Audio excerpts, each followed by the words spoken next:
बुरे लोगों को उनके कर्मों का फल कब मिलता है? तब हम सब ने अपने जीवन में एक सवाल बार बार सुना है और महसूस भी किया होगा। इतने बुरे काम करने के बाद भी उस व्यक्ति के साथ कुछ बुरा क्यों नहीं होता? कभी कभी हम देखते हैं कि कोई झूठ बोलता है, किसी का दिल दुखाता है, दूसरों को तकलीफ देता है, धोखा करता है और फिर भी वह मजे से जिंदगी जी रहा होता है। उसकी गाड़ी चल रही होती है, उसका व्यापार बढ़ रहा होता है, लोग उसे सलाम कर रहे होते हैं और वह मुस्कुरा रहा होता है।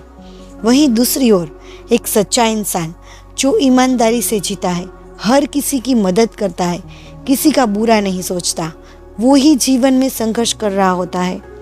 तब हमारे मन में सवाल उठता है, क्या भगवान को कुछ दिखाई नहीं दे रहा? क्या ईश्वर भी बुराई के आगे हार मान गए हैं? क्या सच में अच्छे लोग हमेशा दुखी ही रहते हैं और बुरे लोग खुशहाल? यही सोचते सोचते कई लोग भगवान पर भरोसे खो देते हैं, धर्म से दूर हो जाते हैं और दिल से टूट जाते हैं। लेकिन इस प्रश्न के पीछे बहुत गहराई है और इस गहराई का उत्तर हमें श्रीमद् भगवद गीता में मिलता है। भगवान श्री कृष्ण ने अर्जुन से कुरुक्षेत्र के युद्ध में सिर्फ शस्त्रों की बात नहीं की थी, उन्होंने जीवन, मृत्यु, कर्म और फल की सबसे बड़ी सच्चाइयों का रहस्य बताया था। गीता कहती है, कर्म करो, फल की चिंता मत करो। लेकिन उसका मतलब ये नहीं कि जो बुरा कर रहा है उसे कोई फल नहीं मिलेगा।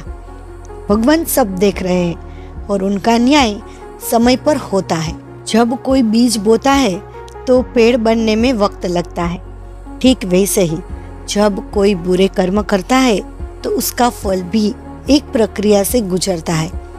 हर बुरे कर्म का हिसाब लिखा जा रहा है और जब समय आता है तो वो हिसाब बड़े दर्दनाक तरीके से चुकाना पड़ता है। पर सवाल ये है, कब? कभी इसी जन्म में, कभी अगली पीढ़ी में, कभी अगले जन्म में और कभी ऐसे तरीके से जो मनुष्य समझ भी नहीं सकता। लेकिन हम इंसान हैं, हमें तो आज के समय में न्याय चाहिए। हम ईश्वर से कहते हैं, हे भगवान, अब तो न्याय कर दो। पर भगवान कहते हैं, धैर्य रखो, मेरे समय से बड़ा कोई समय नहीं है। इसीलिए ये विषय बहुत गहरा है। हम सिर्फ प्रश्न नहीं पूछना चाहते, बल्कि उस उत्तर को समझना चाहते हैं जिससे हमारा मन शांति पाए और हमारा विश्वास मजबूत हो। क्योंकि जब हमें ये समझ आ जाता है कि बुरे कर्मों को भी उसका फल मिलना निश्चित है, तब हमारे भीतर का क्रोध, दुख और बेचैनी धीरे धीरे कम होने लगती है। तब हम ये सोचकर चैन पाते हैं कि भगवान सबके साथ न्याय करेंगे, मेरे साथ भी और उसके साथ भी। आज हम जानेंगे कि गीता क्या कहती है कि बुरे लोगों को उनका फल कब मिलेगा, क्यों बुरे लोगों को उनका फल तुरंत नहीं मिलता, क्या कभी कोई बच सकता है अपने बुरे कर्मों के फल से, और अंत में कैसे अच्छे लोग अपना विश्वास बनाए रखें। हम ये शुरू करें इससे पहले मैं आपसे एक बात कहना चाहती हूँ। अगर आपके हृदय में भगवान के लिए थोड़ी सी भी आस्था है, अगर आपको ये बातें सच्ची, भावपूर्ण और जीवन में उपयोगी लगती है, तो चाहे आप इसे लाइक करें या ना करें, ये आपकी इच्छा है, कोई बात नहीं। लेकिन कृपया इसे दूसरों तक अवश्य पहुंचाइएगा, शेयर कीजिएगा, क्योंकि हो सकता है किसी एक व्यक्ति के जीवन में यह कहानी प्रकाश की किरण बन जाए, उसके टूटते विश्वास को फिर से जोड़ दे या उसे जीवन में एक नई राह दिखा दे। ये कहानी, ये बातें सिर्फ शब्द नहीं होती, कभी कभी वो किसी की प्रार्थना का उत्तर बन जाती है। अब हम आगे बढ़ते हैं। श्रीमद् भगवद गीता का मूल आधार ही कर्म है। भगवान श्री कृष्ण ने स्पष्ट रूप से कहा है, कर्मण्येवाधिकारस्ते मा फलेषु कदाचन। ये श्लोक गीता जी के दूसरे अध्याय का 47वां श्लोक है। इसका अर्थ है, तेरा अधिकार केवल कर्म करने में है, उसके फल में नहीं। यहाँ भगवान स्पष्ट करते हैं कि मनुष्य का कार्य केवल कर्म करना है और फल की चिंता भगवान का काम है। परंतु इसका मतलब यह नहीं कि जो बुरा कर रहा है वह फल से बच जाएगा। गीता में आगे यह भी कहा गया है, अहम बीजम सर्वभूतानां, मैं ही सभी प्राणियों में कर्म का बीज हूँ। इसका भाव यह है कि हर कर्म, चाहे वह शुभ हो या अशुभ, ईश्वर की व्यवस्था में दर्ज हो आता हो, हर बुरे कर्म का फल सुनिश्चित होता है। यह ब्रह्मांड एक विराट कर्म सिद्धांत पर चल रहा है। यदि कोई धोखा देता है, छल करता है, हिंसा करता है, तो भले ही वह कुछ समय तक सफलता का मुखौटा पहन ले, पर भीतर ही भीतर उसके कर्मों की जड़ें सड़ने लगती है। एक दिन उसका पेड़ गिरता ही गिरता है, या तो प्रतिष्ठा से, या शरीर से, या अपनों से। इसका हम पहला एक उदाहरण देखते हैं। एक अत्याचारी मंत्री था। एक राज्य में एक अत्याचारी मंत्री था जिसने जनता पर अत्याचार किए। कर वसूली के नाम पर गरीबों से उनका खाना तक छीन लिया। अपने प्रभाव से वह वर्षों तक न्यायपालिका, पुलिस और राजा को भी अपने पक्ष में बनाए रखता था। लोग भगवान से शिकायत करते, पुकारते, हे प्रभु इसका कुछ तो कीजिए, पर वर्षों तक कोई फर्क नहीं पड़ा। लोग टूटने लगे। किसी ने कहा, ईश्वर भी चुप है। फिर अचानक एक दिन जब वह मंत्री वृद्ध हुआ, एक भ्रष्ट जमीन सौदे में उसकी पोल खुल गई। वह न केवल जेल गया, बल्कि उसी जेल में ऐसी बीमारी से पीड़ित हुआ जो उसके पूरे शरीर को धीरे धीरे गलाने लगी। और तब सबने कहा, समय तो लगा, पर भगवान ने हिसाब कर दिया। हम इंसान तात्कालिक न्याय चाहते हैं, पर भगवान दीर्घदृष्टा है। उन्हें सिर्फ एक व्यक्ति नहीं, पूरी सृष्टि की संतुलन बनाए रखनी होती है। श्री कृष्ण ने कहा, कालोस्मि लोकक्षयकृत प्रवृद्धो। ये गीता का 11 अध्याय का 32वां श्लोक है। वो कहता है, मैं काल हूँ, संसार का संहार करने वाला। ईश्वर के लिए समय कोई बाधा नहीं। वे जानते हैं कि कब, कहाँ और कैसे किसी को उसके कर्मों का फल देना है। महाभारत में दुर्योधन और शकुनी वर्षों तक पांडवों को सताते रहे, फिर भी भगवान श्री कृष्ण ने तुरंत युद्ध नहीं कराया। उन्होंने 13 वर्षों तक पांडवों को वनवास भोगने दिया। क्यों?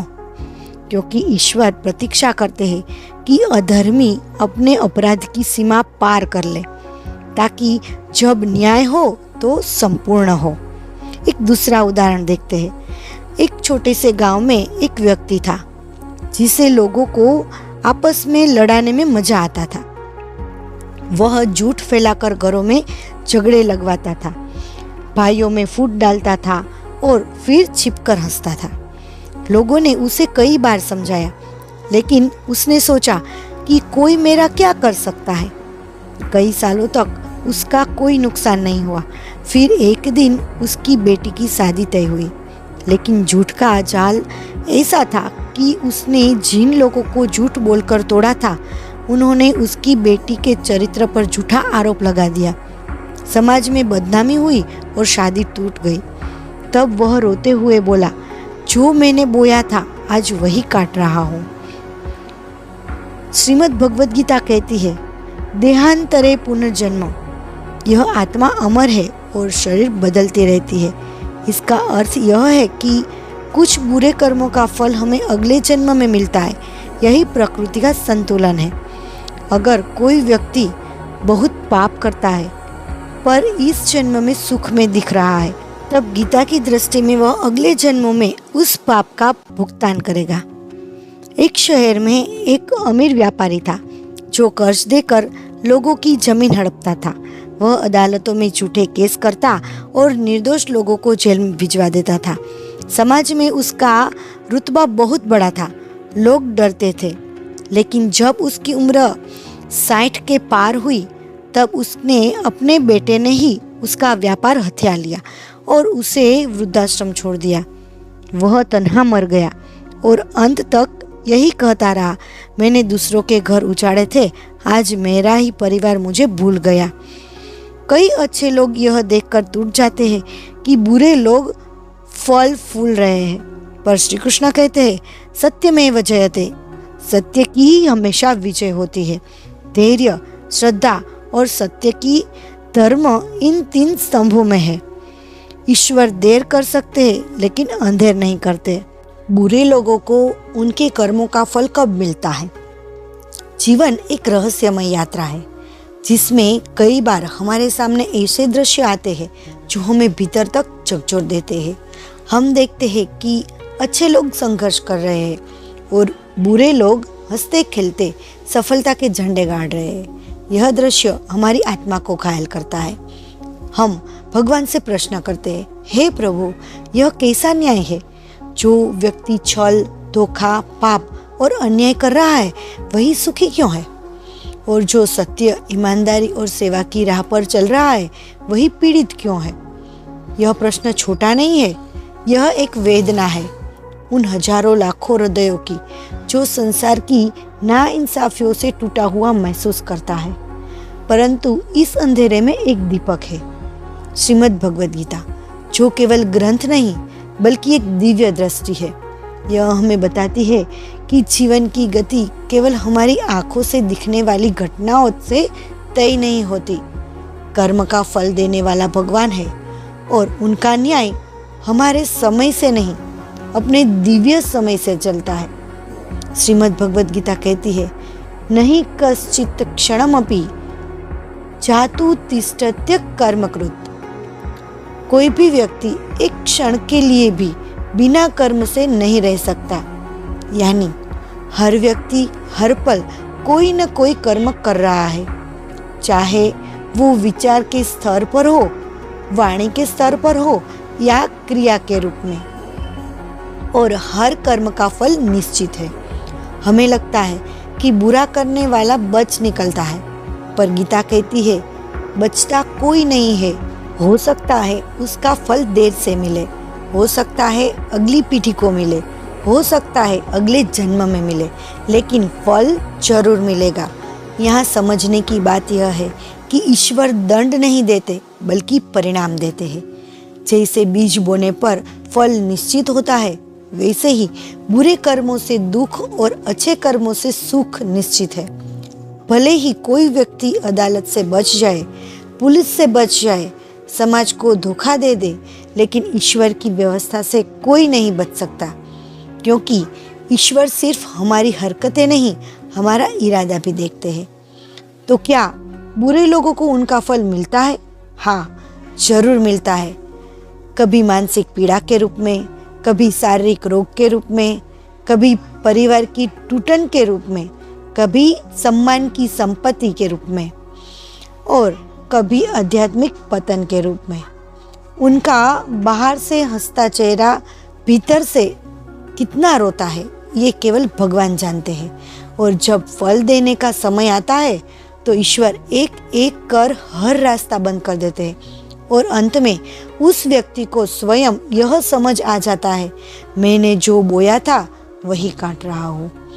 अच्छे लोगों के लिए एक संदेश है, अगर आप उन लोगों में से हैं जो सच्चाई की राह पर है लेकिन दुख, अपमान, संघर्ष और अकेलेपन से गुजर रहे हैं, तो जान लीजिए ईश्वर आपको देख रहा है। श्रीमद् भगवद गीता में भगवान श्री कृष्ण ने वचन दिया है, योग क्षेमम वहाम्यहम, जो मेरी शरण में आता है उसके योग मतलब के साधन और क्षेम मतलब की सुरक्षा की जिम्मेदारी मैं लेता हूँ। आपका आज का संघर्ष आपके कल की शक्ति बन रहा है। हर अपमान, हर आंसू, हर अन्याय एक एक पल ईश्वर की नजरों में दर्द हो रहा है और जब समय जाएगा तो उसी परमात्मा का न्याय आपकी रक्षा करेगा। ध्यान रखें, ईश्वर ने राम को 14 वर्ष का वनवास दिया, सीता को अग्नि परीक्षा दी, यशोदा को कृष्ण के साथ जीवन नहीं दिया, पांडव को वर्षों तक अपमान झेलने दिया। क्यों? क्योंकि उन्होंने उनके साथ न्याय को महानता के चरम पर पहुंचाया। तो यदि आज आप पीड़ा में है तो समझिए कि आपके साथ न्याय रचा जा रहा है। आपको तोड़ा नहीं जा रहा, आपको गढ़ा जा रहा है। वहीं दूसरी ओर यदि कोई बुरा व्यक्ति सचमुच पश्चाताप करता है, मन, वचन और कर्म में सुधार करता है, दूसरों से क्षमा मांगता है और अपने बुरे कर्मों का प्रायश्चित करता है, तो गीता उसे भी उद्धार का अवसर देती है। अपि चेत सुदुराचारो सुधारेव समंतव्यः। यदि कोई अत्यंत पापी भी मेरी शरण में आता है तो वह भी साधु माना जाता है। पर ध्यान रहे, यह कोई सस्ता मार्ग नहीं है। सिर्फ माफ कर दो कहने से प्रायश्चित नहीं होता, बल्कि कर्मों में सुधार लाना पड़ता है। ईश्वर का न्याय निष्कलंक, निष्पक्ष और निस्वार्थ है। ईश्वर का न्याय कोई अदालत नहीं चलता। वह न रिश्वत लेता है, न पक्षपात करता है। वो ना जाति देखता है, न धन, न ताकत। वो केवल कर्म देखता है। इसीलिए जीवन में चाहे कुछ भी हो जाए, हमें केवल एक बात याद रखनी चाहिए, सत्य की हार नहीं होती, बुराई की जीत नहीं होती। और अगर ऐसा कहीं दिख भी जाए तो समझिए ईश्वर अभी चुप है, पर अंधे नहीं है। उनका न्याय जब आता है तो वह समूल आता है। वो केवल व्यक्ति को नहीं, उसके गर्व, उसके झूठ और उसके अहंकार को भी तोड़ देता है। अंतिम शब्द, जीवन में बुरे लोगों को देखकर अपने अच्छेपन से पीछे मत हटिए, क्योंकि अपना धर्म, आपका सच, आपका स्वयं ही, यही आपके जीवन की असली पूंजी है। जो लोग दूसरों को पीड़ा देकर सुख पाना चाहते हैं, वो अंततः सबसे अधिक पीड़ा पाते हैं। और जो लोग दूसरों के दुख में भी साथ निभाते हैं, ईश्वर उन्हें अकेला कभी नहीं छोड़ते। यही गीता का मार्ग है। कर्म करो, सच्चाई पर चलो और फल की चिंता भगवान पर छोड़ दो, क्योंकि बुरे कर्म का फल निश्चित है और अच्छे कर्म का परिणाम अविनाशी है।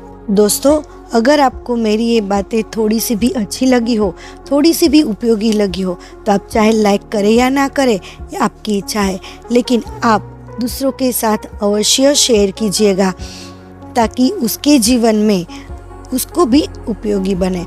या कई बार हो सकता है कि कई लोगों के जीवन में आशा की किरण बन जाए, टूटे हुए लोगों का जीवन संवार दे। तो आप दूसरों के साथ अवश्य शेयर कीजिएगा। और ऐसी ही बातें सुनने के लिए अगर आपने मेरी चैनल को सब्सक्राइब नहीं किया है तो सब्सक्राइब कर लेना। मैं ऐसे ही ज्ञान, कर्म और भक्ति से जुड़ी हुई बातें लाती रहती हूँ। यहाँ तक सुनने के लिए धन्यवाद। जय श्री कृष्ण।